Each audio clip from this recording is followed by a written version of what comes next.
Sri Aurobindo Ghosh said, the first principle of true teaching is that nothing can be taught. So deep a philosophy to understand.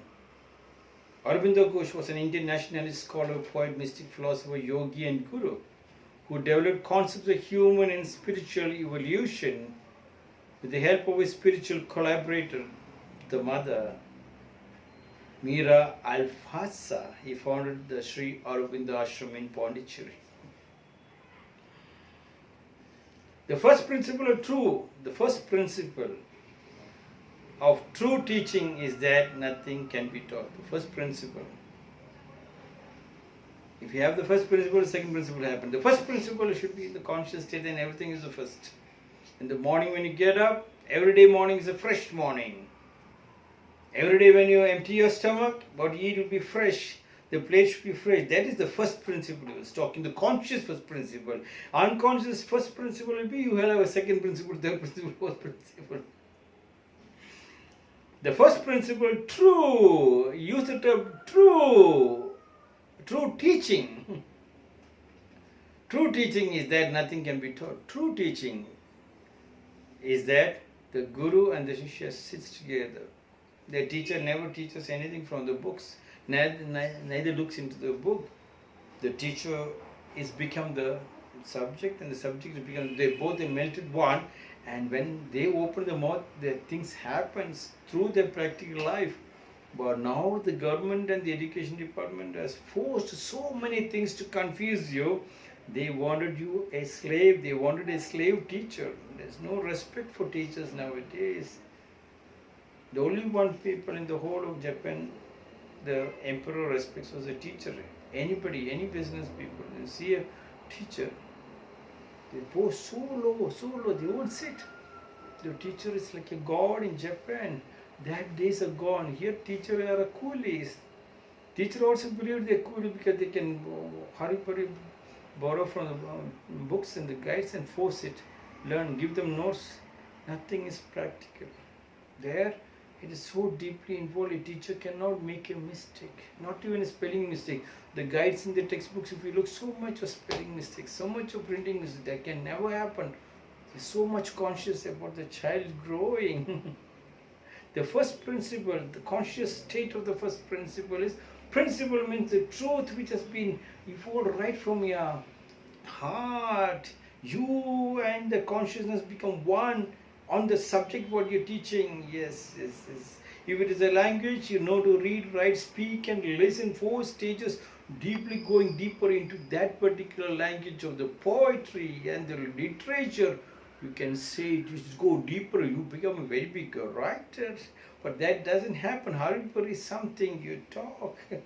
And the talk is not at all poetry. It disturbs so much psychological disturbances of that particular talk, because the first consciousness, the first principle, the truth has not happened in that particular subject. That's why you see many of my friends who came to Bangalore City are telling, oh my God, what a construction, very bad construction, all the buildings. Are there engineers?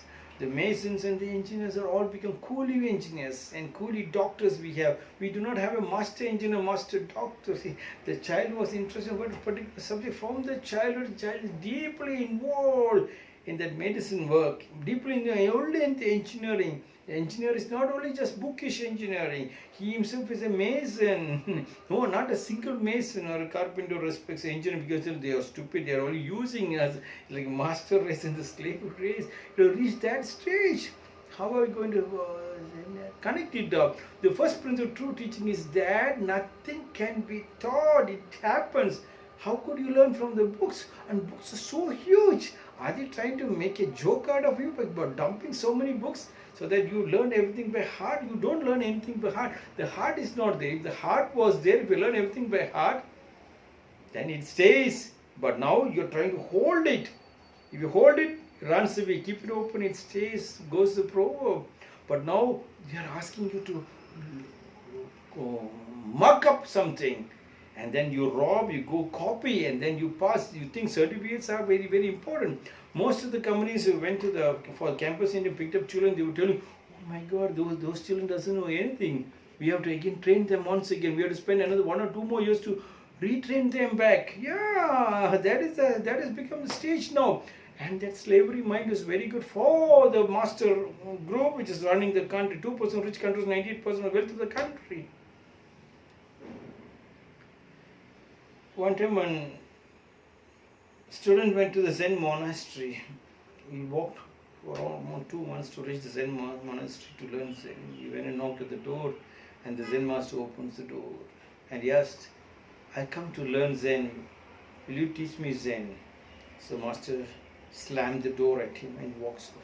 The student couldn't understand why the master slammed the door. He was feeling sad. So the next day he came and knocked the door. Master opened the door and said, can you tell me what is Zen? Master caught him by the collar, dragged him to the first floor, threw him out of the window.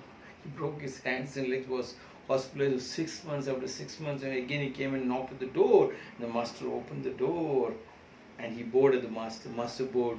Master turned around and walked. He walked. Master went and started sweeping the garden. He started sweeping the garden. Master started removing the leaves. He started removing. Master started cooking. He started cooking. Master washing the clothes. And 12 years passed. So far he became one of the greatest masters. He learned everything through practical terms. That was our old Gurukula, master and student together. But now one leg is here and one leg in the house. And how do you reach to one side? You wanted to go to Brigade Road and you were keeping one leg in Kharpur, one leg in Jayanagar.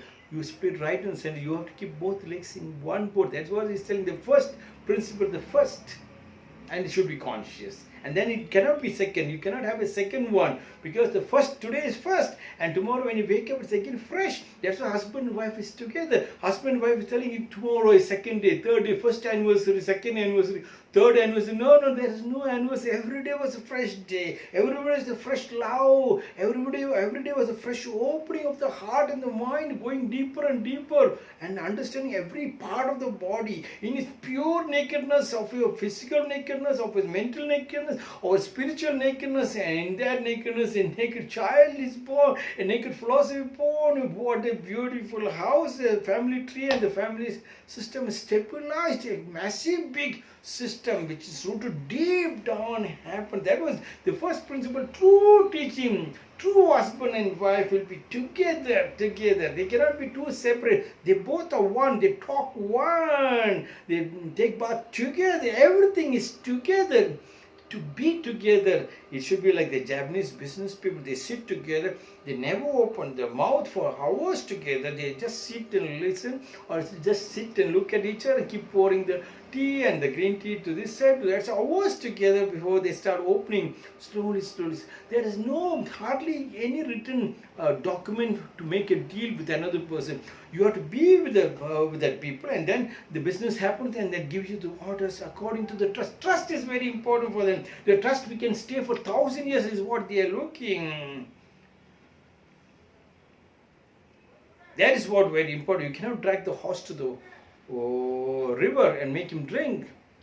Socrates said, the only one thing I know is, I don't know. He can say, the only one thing, the first one is the first one thing, first principle, the only one thing I know is, he knows it. To know the first thing is, he should be conscious. He's a lover. He's loving his wife. He's loving his husband, loving the husband, the child, and his job. That is what. The only one thing I know, he knows it in very conscious. I don't know. He has to empty it up. He has to eat and empty it out. Otherwise it becomes constipation. Carry it tomorrow. You hold it once, we keep it open and stays.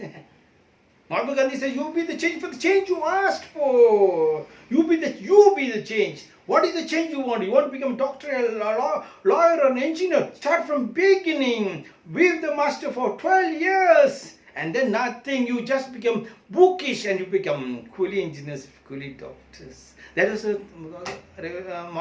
Aurobindo Ghosh was trying to say. The first principle of true teaching is that nothing can be taught. This is my 61st short discourse. God bless you.